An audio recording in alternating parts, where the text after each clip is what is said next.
ইরানে মার্কিন হামলা ঠেকাতে দেশটিকে আরও একবার সুযোগ দেওয়ার জন্য যুক্তরাষ্ট্রের প্রেসিডেন্ট ডোনাল্ড ট্রাম্পকে রাজি করিয়েছে সৌদি আরব, কাতার ও ওমান। মধ্যপ্রাচ্যে ভয়াবহ নেতিবাচক প্রভাব পড়ার আশঙ্কায় উপসাগরীয় এই তিন দেশ সম্মিলিতভাবে এই প্রচেষ্টা চালায়।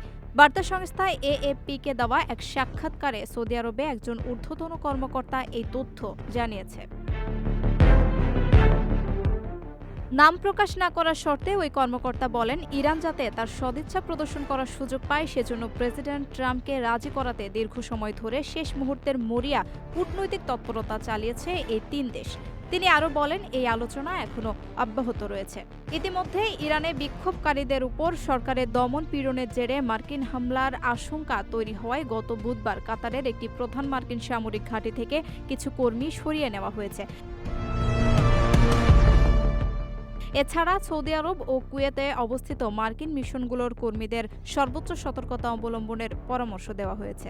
ইরানের সরকারের দমন পীড়নের বিরুদ্ধে সম্ভাব্য হস্তক্ষেপের ব্যাপারে বারবার হুঁশিয়ারি দিয়ে আসছিল যুক্তরাষ্ট্র।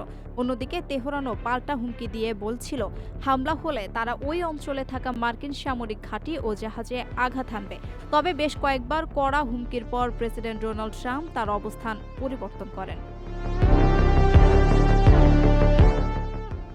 প্রবাসীদের জন্য নির্মাণ হচ্ছে দেশের প্রথম স্মার্ট সিটি, যেখানে থাকছে স্কুল, মসজিদ, হাসপাতাল, সুইমিং পুল, হেলিপ্যাড, পাঠাগার, জিম, সুপারমার্কেট, শিশু পার্ক সহ সকল নাগরিক সুবিধা। মাত্র ৩০ লাখ টাকা বিনিয়োগে মিলছে আকর্ষণীয় ফ্ল্যাট। প্লাটিনাম ইনভেস্টরদের জন্য ঢাকা বিমানবন্দরে ভিআইপি প্রোটোকল সুবিধা। বিস্তারিত জানতে যোগাযোগ করুন স্ক্রিনে দেয়া হোয়াটসঅ্যাপ অথবা ইমো নাম্বারে।